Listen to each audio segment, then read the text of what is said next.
One of the most monumental quests in literary history that we have is without a doubt the 20-year journey of the Greek hero Odysseus as described in Homer's Odyssey. This story has gone on to shape entire civilizations and to shape the way that we choose to tell stories. And it is a story that over a year ago I decided to undertake myself. I read the Odyssey, and from that I decided to make a big video talking about the story, about the greater mythology, about its connections to real-world history as well as cultural traditions, and of course to map out the epic journey of the hero Odysseus. And as part of that video, I documented on a whiteboard his journey across the Mediterranean, the area in which the story takes place, obviously. This is a video that I began filming at the very beginning of this year, before there was any decorations on this wall. From that time until the present day, the office has undergone a bit of a metamorphosis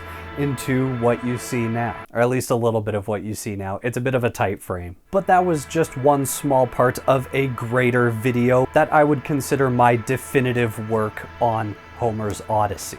But it's always been in the back of my mind to have that as a standalone video as well. And since I am going to see Christopher Nolan's adaptation of the Odyssey this week, I believe this video is actually going up the day that I'm seeing it, I wanted to upload that footage to the channel as well, not just as little segments of a greater video.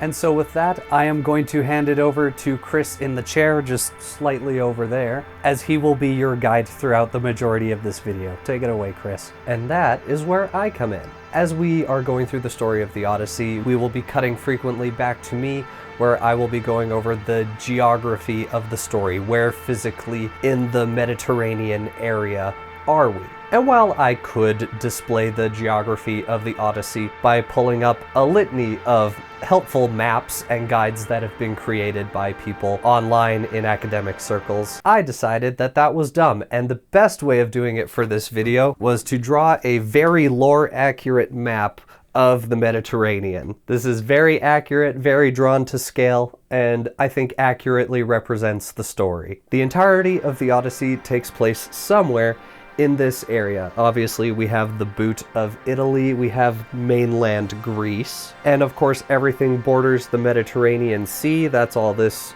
open area, and several islands exist within the sea, obviously. That's where islands go. And to the east we have Asia Minor, which is modern-day Turkey. They play a very minor role in the story, but they are there nevertheless. And we also briefly travel to what is now the country of Tunisia, which is a country in northern Africa. And so all of that will be very accurately and very beautifully presented on this map. Now, Odysseus hails from the land of Ithaca, which is this very small island off the coast of Greece. Not this big one, the little one right there. That is Odysseus's kingdom, where he reigns as king, obviously. And I also have Mount Olympus marked here because the Greeks very much believed that their pantheon of gods were in fact real, and that Mount Olympus was an actual physical location that was the home of the gods. And so Mount Olympus is very much real, and they believed that the gods lived there, and so that's where Olympus is. And so, armed for war,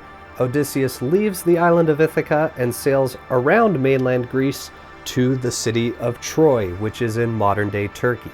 Now, obviously, they could have made some stops for supplies to pick up new people in preparation for the war, but I just have it laid out as them sailing directly from Ithaca to Troy. And following the victory at Troy, Odysseus and his men sailed north to this place here, Ismarus, and it is there that they sacked the city, plundered it a bunch, took a bunch of stuff, but his men got greedy and overconfident and overstayed their welcome. And so eventually they were driven off, sustaining heavy casualties, and they were forced to flee. And I forgot to mention, this whole area is marked as Greece because at the time this was just kind of all of Greece. But in the modern day, Greece is more just like this little bit here. But this northern area is now home to a bunch of Eastern European countries, Romania, Bulgaria, Albania, places like that. But here on the map, it's just marked Greece because this was Greece at the time of writing the Odyssey. And I just realized I should probably tell you Telemachus's journey as well, because he does do some traveling in the Odyssey. This section's going to be a lot shorter. I should mark this in a different color, shouldn't I? Hold on.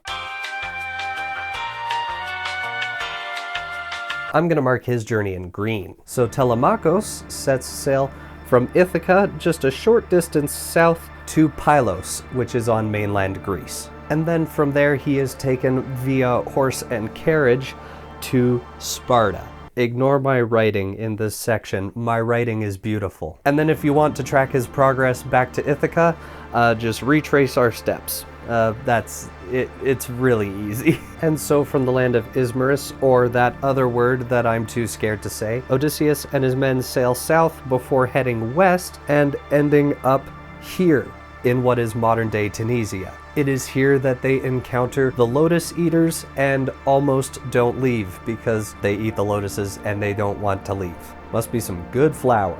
And from there, they travel upwards to either an island off the coast of Sicily or to the island of Sicily itself, and that is where they encounter the Cyclopses, including the Cyclops Polyphemus. Obviously, they blind Polyphemus, they make their getaway, and Odysseus has his moment of hubris where he calls out his direct name and is cursed by Poseidon, and nothing is good after that. And so their journey takes them slightly north around Sicily, where they come to the island where Aeolus rules. Aeolus, of course, being the king and master of the winds. He gives them a bag containing the 4 winds, but only commands them to use one. But obviously, Odysseus's men mutiny, and this results in disaster. They come crawling back to Aeolus, and he casts them out because clearly they're cursed by the gods for the luck they have. And from the island, they head north to mainland Italy, where they meet the Lystrigonians, who, as we find out, are cannibals, and they don't stay there long. I'm not sure whether Homer meant this to just be a mythical tale where there are these scary people who live here, or whether this was genuine xenophobia.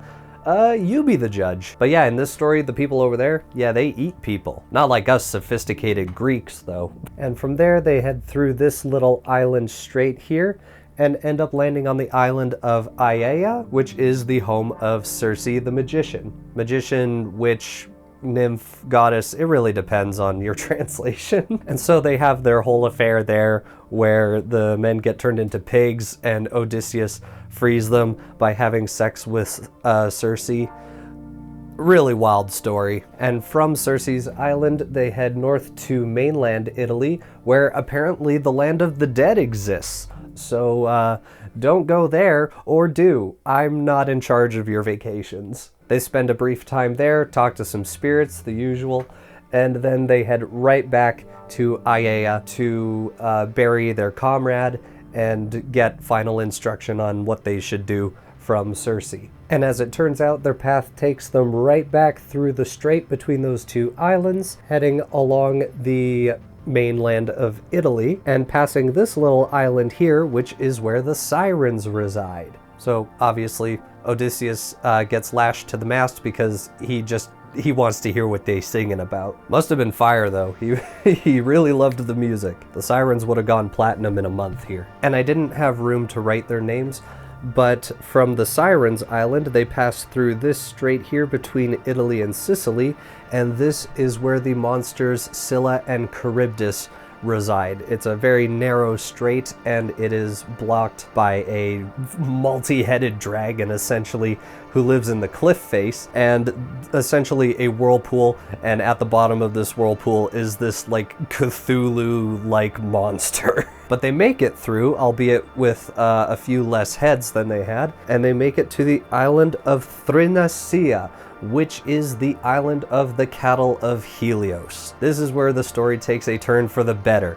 I'm lying. Obviously, disaster strikes, his crew is killed, his ship is destroyed, and then there's this really weird thing that happens with the map. See, in Odysseus's account of what happened to him, he went adrift, like he clung onto a piece of driftwood, and from there he was dragged backwards through the strait and right past Scylla and Charybdis again. And yet, most maps that you will see place Ogygia, where he ultimately ends up, the island of Calypso, they will place that island as right here off the coast of modern-day Tunisia. Or is it Tunisia? I don't know.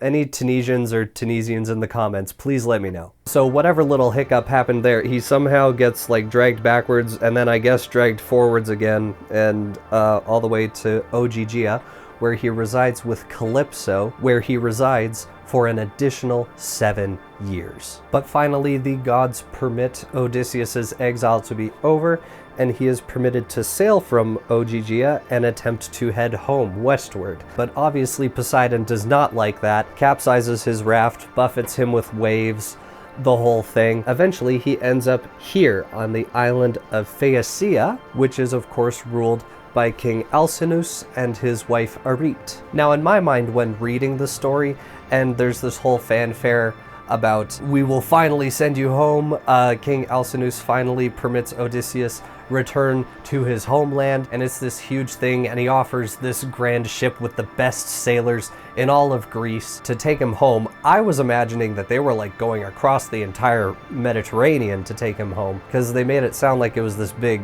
voyage.